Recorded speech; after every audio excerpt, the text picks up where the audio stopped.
up, everybody? Welcome to the Guilty as Charged podcast presented by the Chargers Podcast Network.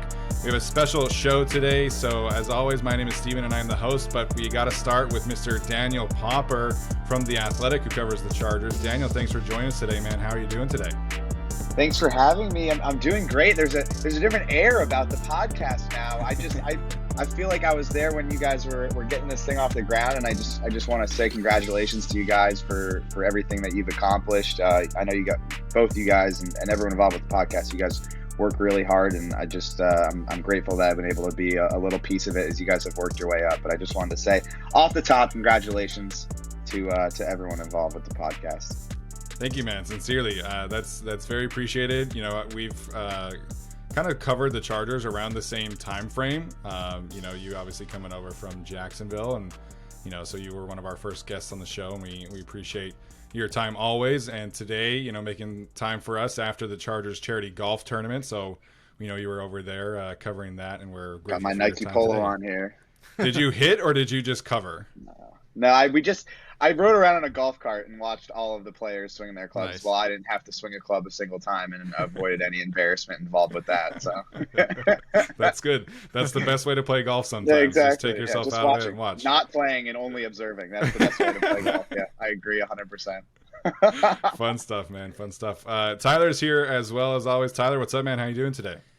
Doing very well, and just talking about everything about the podcast and whatnot. I have to mention Arjun here and his big news today. He's a football analytics intern with the New York Football Jets today. Wouldn't have guessed that happening so fast, because we just asked him 2 years ago, hey, do you want to make some analytics videos for us? And now he's working with the New York Jets, so not bad, and I appreciate him for being a part of our journey as well. Yeah, big shout out to Arjun, crushing it out there. We're very excited for him on that next step as well. So we have a fun show planned for you guys today, and excited to have Popper on with us for the whole show. Before we get started, as always, we do have to clarify that Tyler and I are fans. First and foremost, we are independent content creators for the Chargers. We do not share the opinions of the organization, and the things that we express today are not reflective of that. Instead, they are our own opinions first and foremost. So I'm excited to dive in today. Before we get started on the meat of our show, we're going to talk to Mr. Popper about some things that came out from the Chargers charity golf course today. First and foremost, with the news that the Chargers have ongoing conversations with Justin Herbert around his contract extension.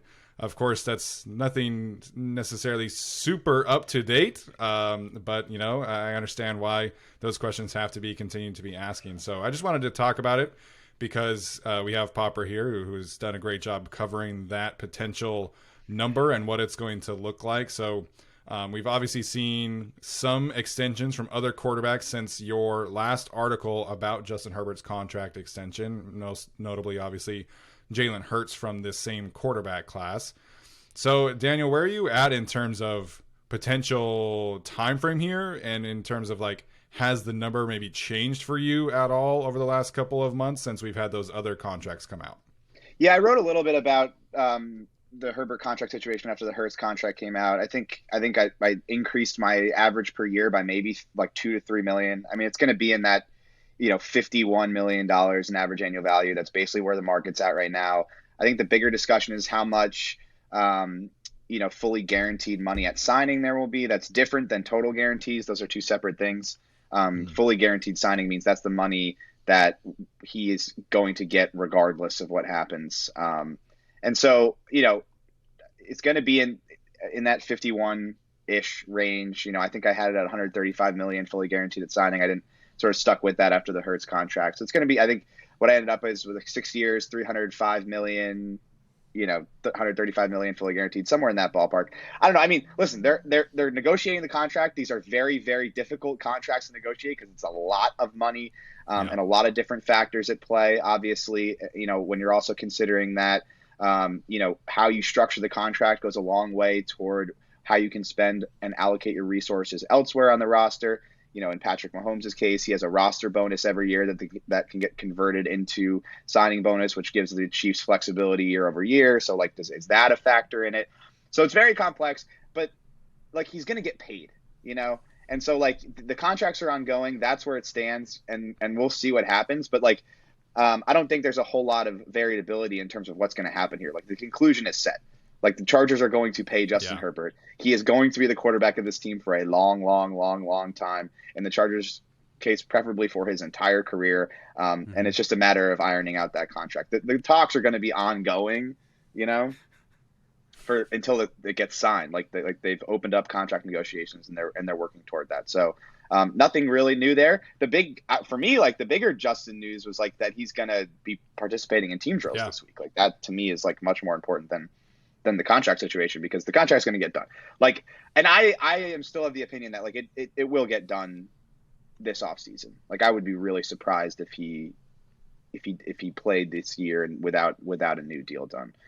Not saying it's impossible, but it would really surprise me, because like you know what the situation is. Like there's not a whole lot that can change. Like the Chargers want him here. Justin wants to be here. The market is what it is. You have to pay him what the market says, and there's obviously going to be negotiations over the nitty gritty of the deal. But I think him getting back on the field in team drills is a huge deal, considering the fact that he had labrum surgery in January, and we have not seen him participate in team drills yet this offseason. What seems to be the workload for him heading into those team drills? Is it going to be, hey, you're out there, so we're good to go? Or is it more like a managed workload at that point? Yeah, the way he described it today was that they're still working through like some stability stuff with the shoulder, and so like it's just going to be a natural progression. So I don't think they're going to throw him out there and he's going to like have 16 to 20 reps. Like I think they'll ease him back in, and it'll be a couple reps and then a little bit more and then a little bit more, just gauging sort of how he feels with the shoulder and everything. But currently in line to be participating fully in training camp. This was a pretty big step for me personally, because if you go through OTAs and minicamp and you don't see him participate in team drills, there's obviously something in the back of your mind that's like, okay, like what's going to happen at the start of training camp? I think it'll be great for him to get some team drills in. It's not full speed. It's only 7-on-7, but just get some competitive team drill reps in, so that like heading into training camp, it's not like those are his first reps of the off season. Yeah, I mean, he's got some new toys to play with this time around, so definitely needs to start building some chemistry there. Just in terms of time frame, I mean, obviously you seem pretty confident that this gets done before the season starts. Is this more of a Derwin Keenan situation in terms of like the time frame? I don't know if Justin's going to do any of the holding in stuff, but I would be surprised there. But is this something you expect to get done before training camp starts, like we saw with Joey Bosa, or is this, like I said, maybe something that could drag into training camp?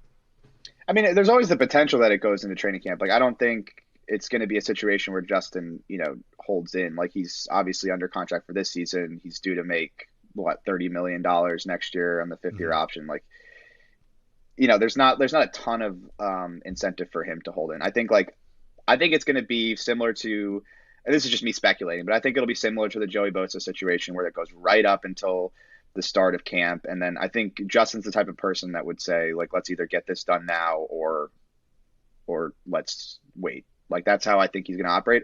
He's going to leave it up to his agents. Like he's not going to be super heavily involved in that, and he's really focused on playing football, obviously. But yeah, it's hard to nail down a time frame, because it's hard to gather like a ton of intel on sort of how negotiations are going, because not a lot of people are willing to share that type of information. But I think it'll probably push up against training camp. I think it gets done like right around the time frame that Joey Bosa's got done, which I think was like literally on report day, and Joey was like in his car in the parking lot at the facility when the deal got done. I think it'll be something similar to that. But even with the Derwin deal, right? Like he's holding in, that deal was like structure wise did not deviate very far during the hold in. It's not like there was some like watershed moment during the hold in where like they agreed on it. It was like, effectively came down more to posturing than to anything else. So like there is a market. Like it's not hard to figure out like the big picture stuff with these contracts, right? Like Derwin wanted to be the highest paid safety in the league. Like there's a number that you have to get to make him the highest paid safety in the league, and then the rest of it is obviously the nitty gritty of the deal in terms of how it's structured.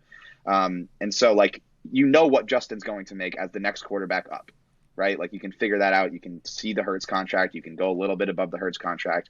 You can see the guaranteed money. You can go a little bit above the guaranteed money. And then it just comes down to some of the nitty gritty stuff. And so, there's, I think, right up until training camp, and I would expect it to be done right around that time frame.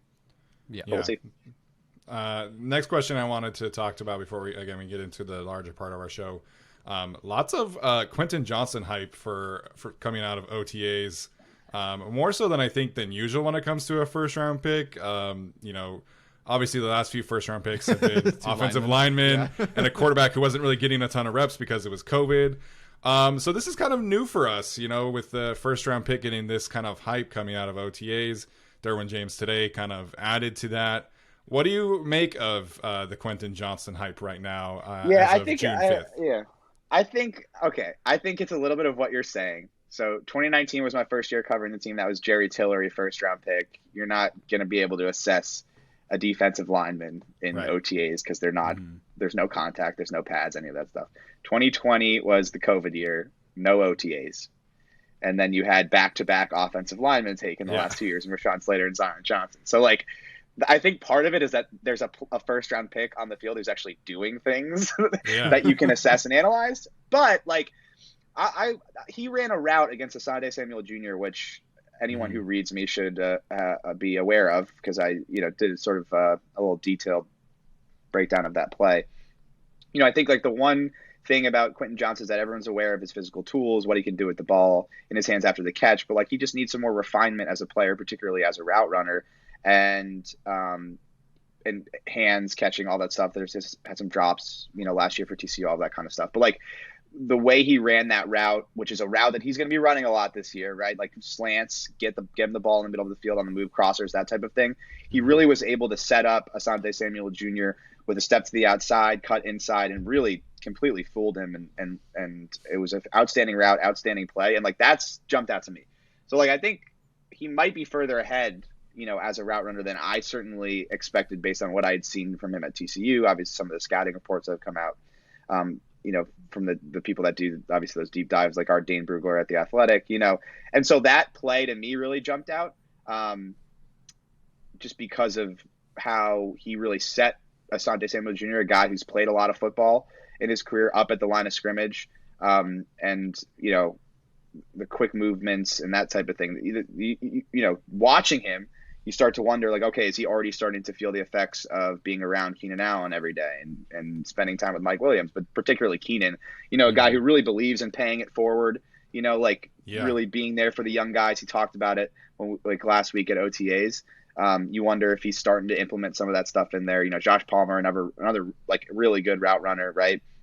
And so I think there's reason to be excited. Absolutely. I think first and foremost, his athleticism and the way he moves at his size jumps out immediately. But I think you're starting to see some of those finer details of the game, and he's executing, in 7-on-7, in shorts in the spring. But I think there's absolutely reasons to be excited about him. I know there's all those qualifiers because yes, shorts and all that. Herbert's not out there. It's not Bill Belichick out there scheming actual defense and doing the actual defense on game day in pads, but. How are they utilizing him currently? Does it feel like just a bit of everything? Or is it, like you said, the short game? It seems like with him, there's some of that short game. I think there was a screen on the Chargers website today. But it also seems like they're really pushing it either down the field or into the end zone with him. Do you feel like that's kind of how they're using him so far? Just a mix of everything? What's it like? Yeah. It hasn't been a super diverse route tree from what I've seen. Mike Williams hasn't been there. So it's hard to gauge. It's been Keenan, Quentin Johnston, and then Keelan Doss have been the three receivers working with that first team. So it's been a little bit difficult because Josh Palmer isn't participating because of injury. Mike hasn't been there. So it's been kind of hard to figure out. It feels to me he's been working primarily in that kind of Mike Williams role as the isolated X guy. A lot of digs, comebacks, slants, that sort of thing. I haven't seen them really push the ball downfield to Quentin Johnston, but then again, Justin Herbert isn't playing quarterback, right? And I think one of the things that Brandon Staley talked about today with Easton Stick, for example, is that he's really learning who he is as a quarterback, right? And Easton Stick does not have elite NFL arm talent and arm strength, right? So he's peppering the ball underneath, playing the short game, and utilizing what is his best skill set, which is his brain. He's a very smart, intelligent quarterback, right? And so it's hard for me to really put a ton of stock in what he's doing, where he's getting the football. It'll be different once Justin's throwing it to him to really see, okay, how much are they going to utilize him in the deep part of the field and those types of things. But yeah, most of what I've seen him be productive with is slants, digs, comebacks. That's where he's made most of his plays so far this year in OTAs, in shorts, right? Yeah, he told me on our show we got to interview him, and he said his favorite route is one of his favorite routes is a dig route. He loves running dig routes. So yeah, digs. I think it's gonna be digs, slants, comebacks, and posts. Like I think that's gonna be like he said to me after they drafted him that he's a big post guy. So a lot of stuff in breaking, right? A lot of stuff where he can make one cut, get moving laterally, horizontally, and then catch the ball and make a play, right? Like that's going to be the way they utilize him. There we go. So some great stuff there from Mr. Daniel Popper covering OTAs. Again, if you are not reading and subscribing to The Athletic, definitely encourage you to go and do that. All right, so for the bulk of today's show, we had this idea to essentially do a Chargers draft.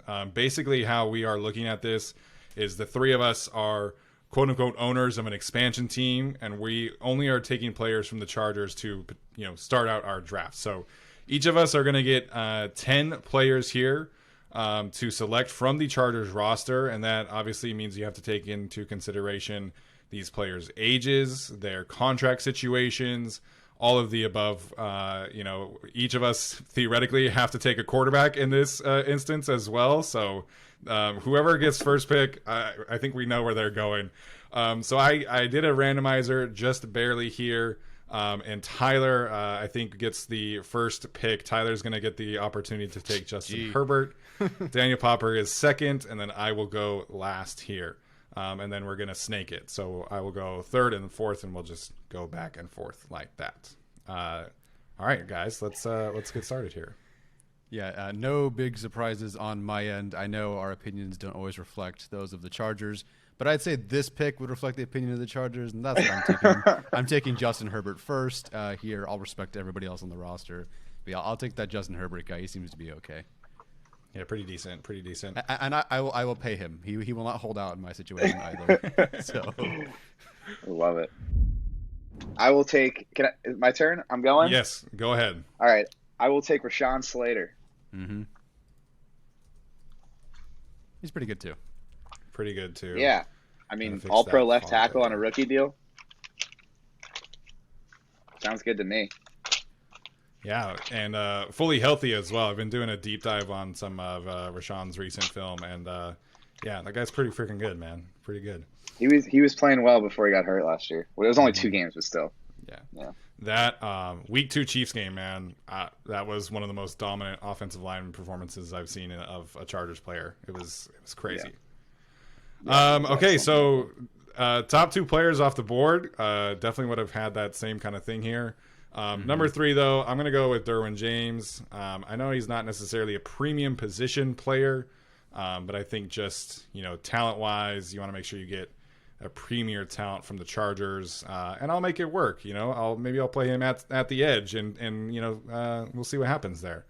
So Derwin James, number 3 for me, and then like I said, we'll snake it. So number 4, let's see here.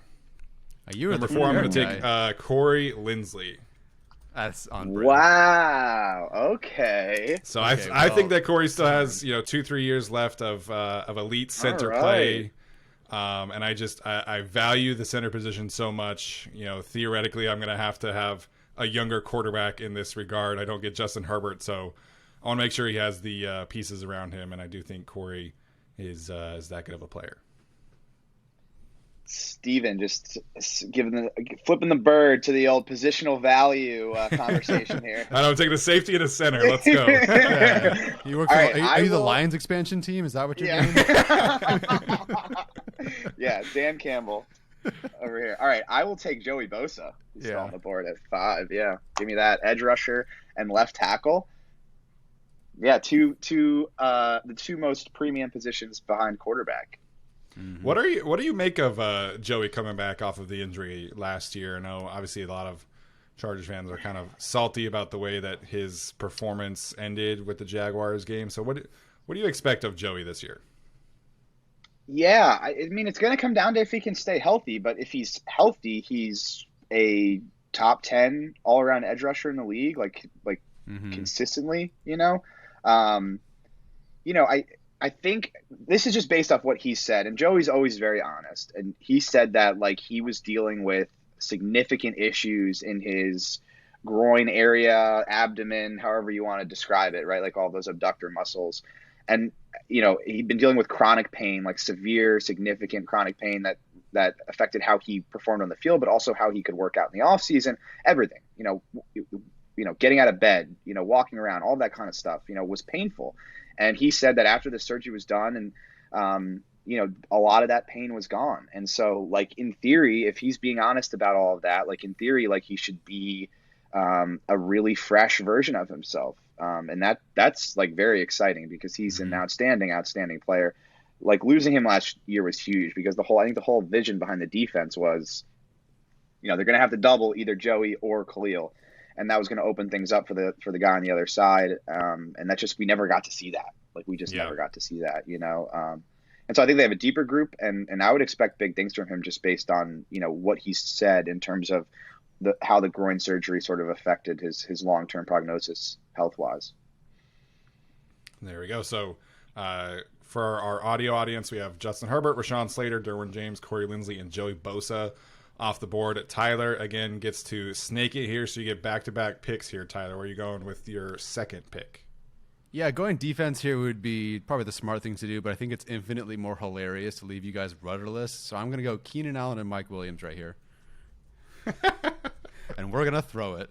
The age is definitely a concern, of course, and that's why I didn't take them. I wouldn't have taken them, really in that order, the first 5 guys I'd probably take before them. But at this point, I couldn't separate Allen from Herbert. And then I don't want the wide receiver group to dry up. I do know a lot more about these guys than Quentin Johnston. Yes, I'm very happy for him, but there's a reason he fell to 21. There's a reason he wasn't ranked 1, 2, maybe even 3 in the draft. So I'm going to take the sure things and pair him with my quarterback. Damn. Smart decision there.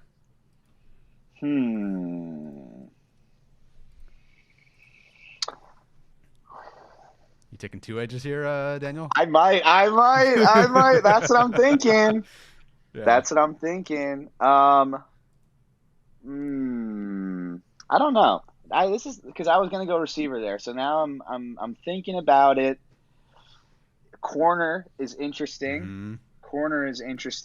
And there's one corner I definitely would take here out of the group that they have. Is a little early. I'm probably giving away now my draft strategy, and then Steven's got 2 picks coming up. But hey, listen. All right, we're talking about expansion team, premium positions. Okay, if I'm starting and I can't get the quarterback off the roster, if I'm starting a team and I can get a lockdown, all-pro left tackle and a dominant edge rusher pairing to start my expansion team, that sounds great to me. So I will be taking Khalil Mack here. Nice. In the 3rd round. Nice. Steven's like, geez. Awesome. Very cool. You took the center, man. I know I did. I'm very happy with Corey Lindsey. This is a case study. This is a case study in positional value here for Steven. I'll take my my expansion money and go sign Jadeveon Clowney or something like that in this scenario. Oh, okay. Gotcha. All right, Cameron Dicker's next. Go for it. Cameron Dicker. Hey, not that much. Okay. Let's see here. I'm curious. Daniel is over here talking about corners already, so I'm thinking about one of those guys. I'm playing or the mental game. Reverse psychology, trying to get you to take a corner so that I can get the guy I really want. Yeah. You're not getting a corner if you're waiting on one because I'm taking one.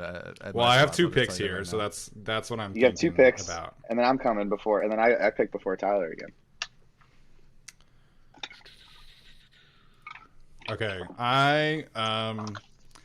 I'm gonna value the rookie contracts here. I have 2 very expensive first picks, so I am going to go with Quentin Johnston here. Understanding that this is maybe a risk for this time slot, but I want to make sure I don't end up with a dire receiver situation with potentially my quarterback situation. Okay. And then I'm going back to the non-premium position. Well, I'm taking Zion Johnson. I want to make sure I have a great offensive line Those loyal listeners of the show know I loved Zion Johnson coming out, so I guess that should not be a surprise playing to the brand here. So I get Johnston and Johnson back to back. Cool. Okay, I'm going to take my corner here. I'm going with Vato Davis. Ooh. J.C. Jackson obviously would be the other consideration here, but I just worry about that injury and what he's going to look like. Like, he could very easily be the same player, but if we're picking right now, I'm going to take a guy who I think really established himself as a premier number one corner last year in the second half of the season. And a guy who, we'll see. Last year of his deal, we'll see what kind of money he makes. But, I think, like, my thought process is as an expansion team, you're going in and you have, 200 and change million to spend on players. I think getting quality players is a little bit higher value for me than looking for those types of good deals with the rookie deals. That's my thought process. But. No, and he's a bargain on the free agent market when you're looking at how much he's making for this season. Yeah, for this season, absolutely. We'll see what he makes on the open market. Like, if he has another year like he did, like if he can put together a full season of what he did in the second half last year, then he's going to make a good chunk of change on the open market, I think. But we'll see. 100%. We talked a lot about that resurgence down the stretch for him on our show last year. All right, Tyler. Again, you get your fourth and fifth selections here. Where's your head at right now?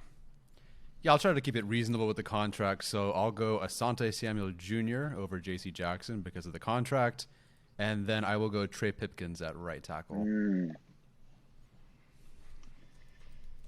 That was my next pick.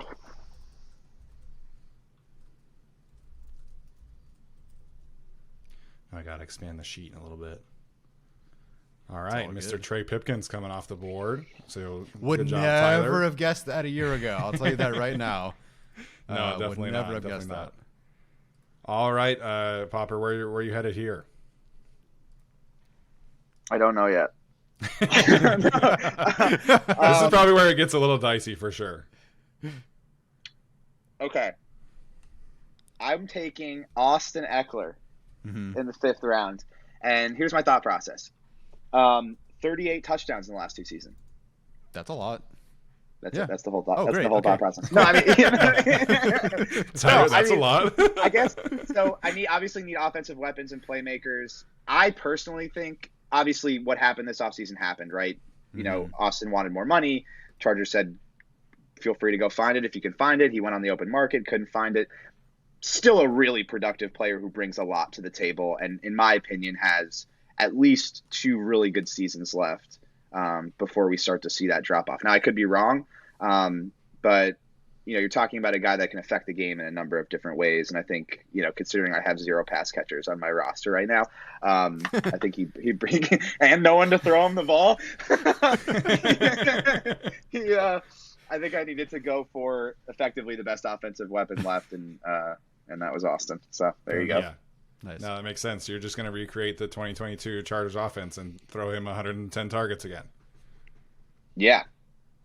That's the plan. Yeah, that's the plan. All right. Well, hopefully I want to make sure better protection.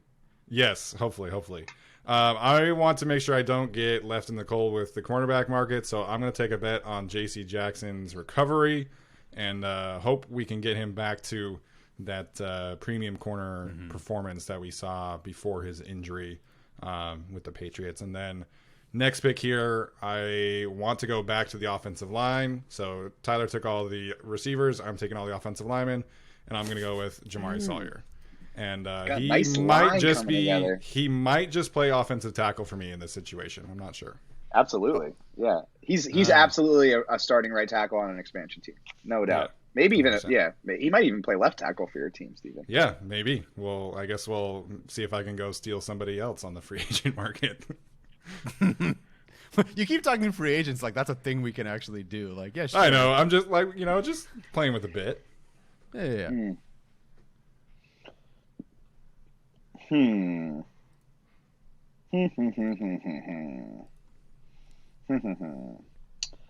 Okay.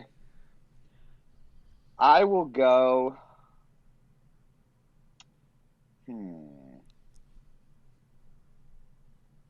This is tough because I feel like I need a receiver.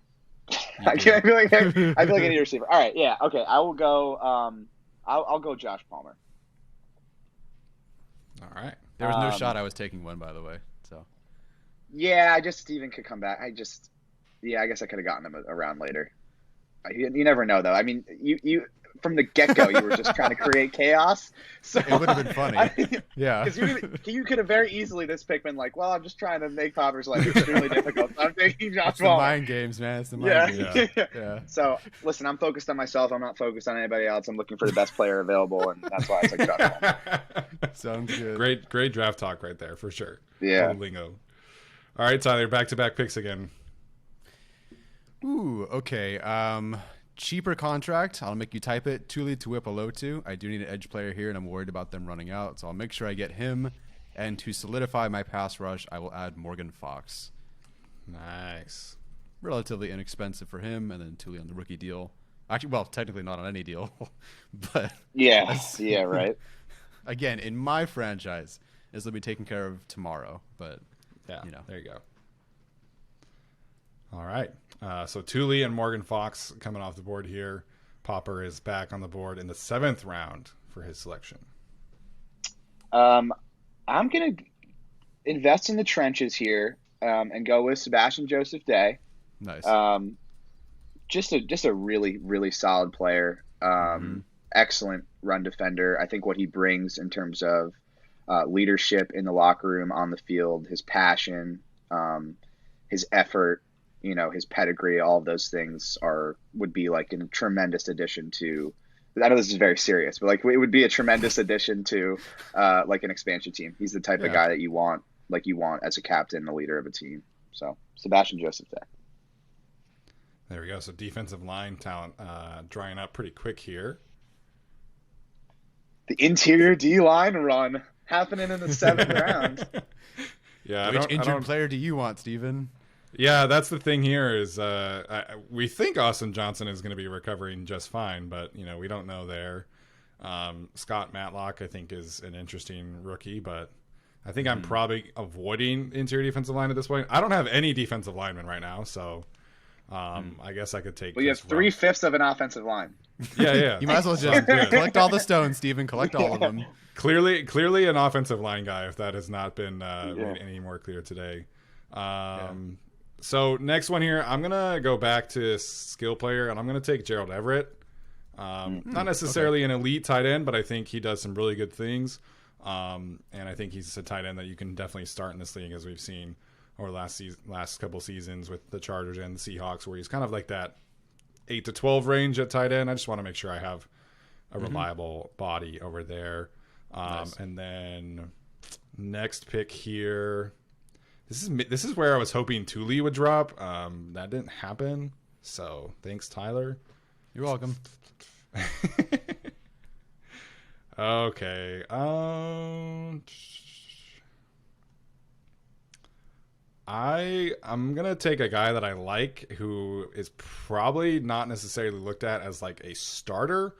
But I really liked what I saw from Jasir Taylor last year. I want to make sure I can get some flexibility on defense in my secondary, since I don't have any defensive linemen, and I don't love the defensive line board at this point. So going back to the secondary well here. That was my pick. That makes me feel better. It would also have been my pick later, if that makes you feel better. Sweet.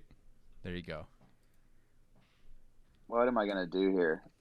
So, like, what's the premise here? Like, if I don't take a quarterback, like, what happens? Everyone votes for mine anyway. It doesn't matter. Like, is this like pre-draft? Like, would I have the opportunity to draft the quarterback? Like, hypothetically, right? It would probably be before the draft. Yeah. Or is it like, no, this is like you're going into the season with 10 players on your roster. Figure it out. I don't know. I guess we should have solidified that beforehand before we figured out if Popper and I had to take Max Duggan and Easton Stick here. Tyler, what do you think? Yeah. Do we have to take quarterbacks here? No, I guess not, guys. I thought that's what we were doing, but no, you do not have to. That'd be ridiculous. I think Ekeler can throw to Palmer, and I think Derwin can throw to I don't know, Zion for a touchdown. I think Gerald Everett was a high school quarterback, if I'm not mistaken, so he might be mine. There you go. Yeah. Good. Keenan Allen's playing safety for me, by the way. There you Mike go. Williams is my wide receiver. So Okay, so Popper and I do not have to take a quarterback, but if you like Max Duggan and Easton's take enough, feel free. Okay.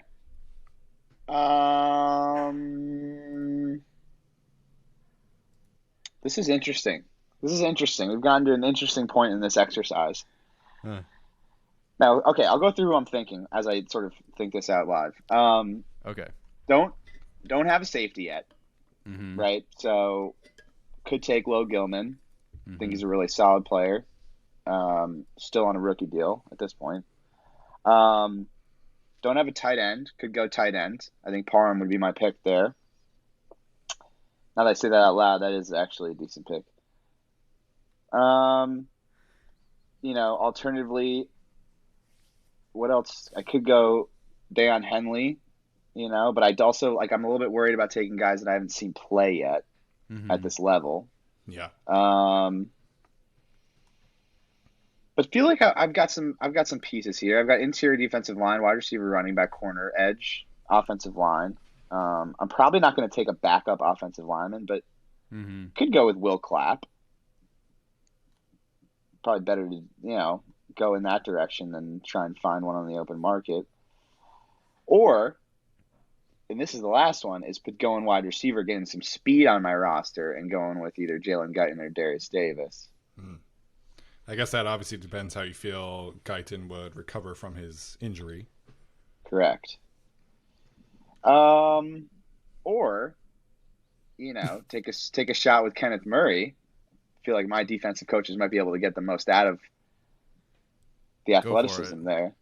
Yeah, so you have really good coaches. I heard about that. Yeah. Yeah, really good coaches. The best. Popper's got Vic Fangio in this instance. Yeah. Oh, okay. Okay. Gotcha. Okay. All right.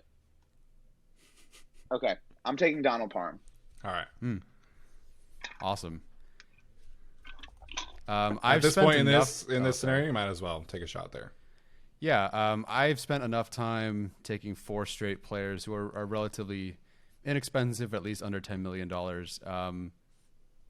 we have somebody that's Eric Kendricks expensive here? Yeah, that was I was yeah. thinking him too. So at this point, I'm going to go with Eric Kendricks there at 8. I get the position value kind of, but at this point, if I'm this late and he's not taken yet, I'll go with him. And then I would like a safety that I can trust. So I'm going with Alohi Gilman here, who I don't want to say I'm higher on than most, but I feel like I've appreciated watching him more every single year. So I finally got someone else to play safety for me. So we'll be single high, 1 corner, and let it rip. Yeah, we've talked about Alohi Gilman a lot on our show, especially recently, Daniel. But what do you make of the Chargers' safety room right now, with him being presumably the starter alongside Derwin, and then JT being maybe that third guy behind him? Yeah, I think it's a little thin, honestly. Alohi played outstanding football down the stretch. He earned that job over Nas for the Jacksonville game, and I was really impressed with how just solid he was. I just didn't see a whole ton of mistakes. I think he communicated really well. I think he proved that he's a highly intelligent player in terms of his ability to read and react, both pre-snap, post-snap, all of that kind of stuff. Now, my only concern is if they are moving Derwin around, which they do, right? They're gonna move him into the slot. They're gonna move him in to play money and dime. That means they're gonna have to bring a safety in, right? And so that means JT Woods is gonna be that safety in sub packages. Last year that was Alohi. And so, what it tells me is that they really believe in their ability to get the most out of JT Woods. I have to see it. They've seen him in practice every day. So obviously there's something there that's telling them that he's capable of doing it. From what I've seen in training camp last year, and then when he got on the field in games this year, I haven't seen it yet. But we'll have to wait till we get to training camp and then get into these preseason games to see if he's really, taking that next step in terms of his ability to tackle. Because that's my concern. I think he can probably operate in the deep part of the field. I think he has those type of ball skills and that athleticism. But if you can't tackle and you are one of the 11 defensive players in the field, opposing offenses will find you. We saw that last year with Asante. They will find you. The good offenses and the good schemers will find that player, and they will force him to tackle. And if he can't tackle consistently, you're going to get big gains. And so that's really my big concern. And so we'll see. I think I like Alohi as a starting safety next to Derwin. I worry about JT as that guy coming in sub packages and how opposing offenses could potentially exploit that. Yeah, 100%. I think that's really well said. All right, round number 9 for you, Daniel Popper. Where are you headed here? I don't love how I've gone about the back end of this draft. However, I'm going to change that here. There you go. I'm gonna take a receiver here. I need a little bit of speed, and I got a lot of faith that Jalen Guyton's going to come back and be a weapon. So Jalen Guyton. All right. Cool. Do you think they're carrying 6 wide receivers this year, and then who gets the position spot removed on their depth chart this year? I think they will. I haven't really gotten into my 53-man projection, but if I recall correctly, they did do 6 receivers 2 years ago when Mike had the AC joint sprain coming out of training camp. They went with 6 receivers off the bat. But that's a good question. I don't know where they would find that spot. I'd have to go look at that roster from 2 seasons ago to see where they found it. It'd probably be one less offensive lineman, or it could be one less quarterback. Right? It could only be 2 quarterbacks. But then you have this but you do have this new rule about having 3 quarterbacks. Right. Yeah. So they might try and exploit that. I don't know. But like if you really wanted to, like if you go in with Justin and Easton, that frees up that spot. But yeah, I haven't started doing my 53-man roster calculus yet. Still too early for that, Tyler. Yeah. The defensive tackle, obviously an interesting one this year to watch, obviously with the injuries and how they get designated and things like that. Yeah. Speaking of defensive tackle, I'm going to take the last Chargers defensive starter and take Austin Johnson here. I know he's got kind of a worrisome injury, but it seems a bit more positive than some of the other injuries. And, he's been at practice and things like that. He's been running. So I'm going to take their best run defender from the first 8 weeks last year and hope he can be healthy heading forward. And then since I don't have to take a quarterback, I'm going to debate here and just kind of think out loud between Joshua Kelly and maybe Chris Rumph. I don't have a pass rusher yet at all. Chris Rumph has been kind of up and bold move. Yeah, Chris Rumph has been up and down. Yeah, definitely a bold move. I went more offensive line, so it is what it is. Probably should have taken Joey looking back at this, but we live and we learn. So just like positional value, I'm gonna take Chris Rumph, and hopefully I can get the most out of him and his development. Add some weight on his frame, get him from a string bean maybe to like an asparagus stalk or something like that. Cool. All right, I will take Joshua Kelly. That was my pick here. Multiple running backs. Well, at this point, I'm just thinking like, okay, who are the best players left? Yeah. And to me, like I have been high on Joshua Kelly ever since he got drafted.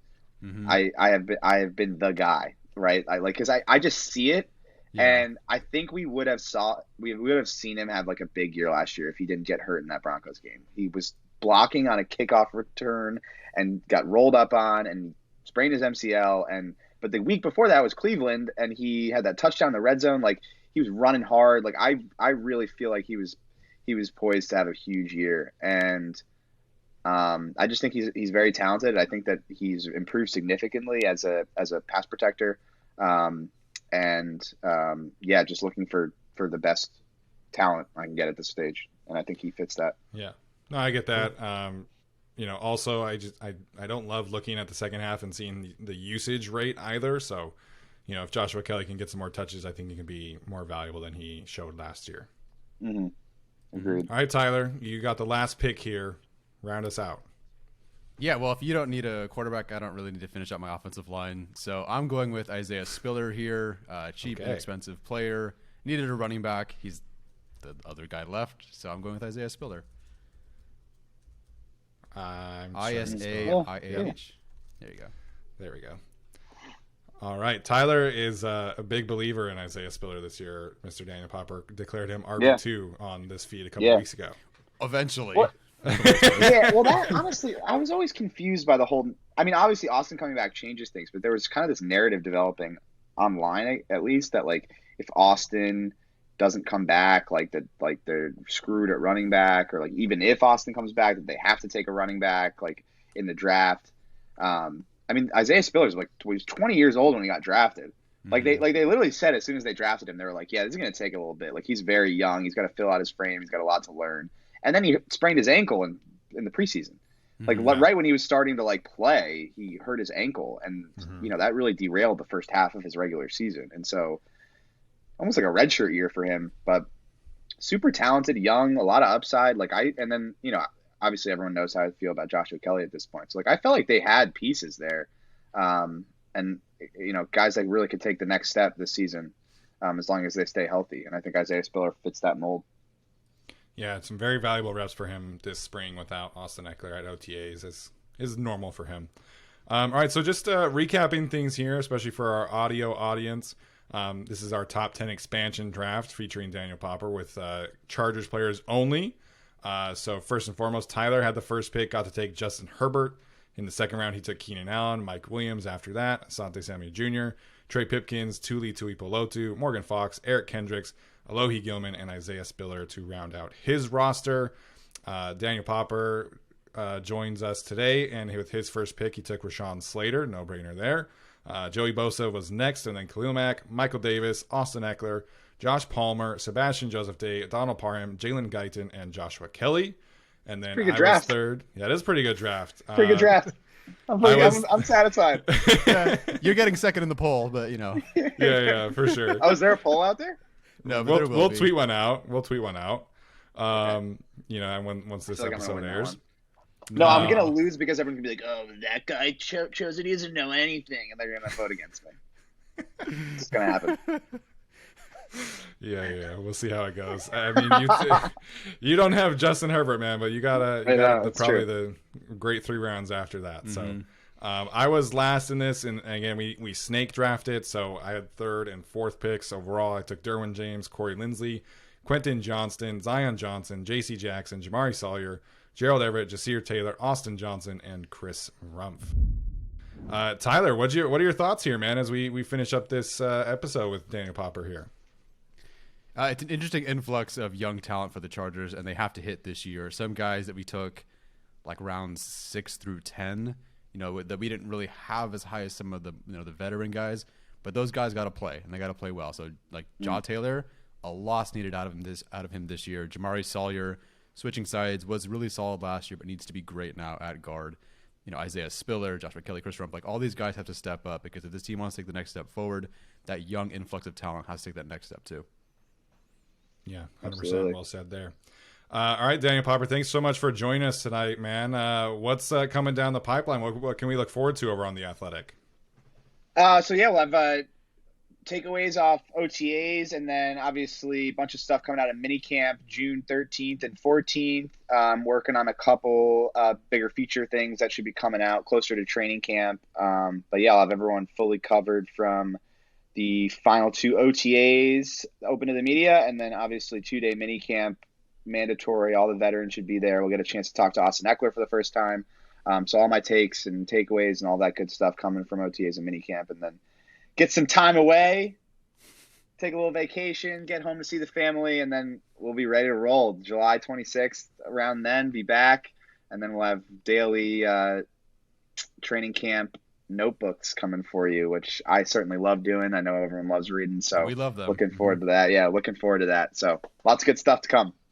Yeah, we love training camp is a great time. We look forward to getting out there ourselves, and hopefully we can connect after that as well. So guys, great. Thanks so much for listening. Thank you for Tyler and Daniel Popper for their time today. Appreciate Greg and the Chargers team producing the show as always. And that's going to do it for us today. We'll see you guys next week. Have a great one. And as always, bolt up.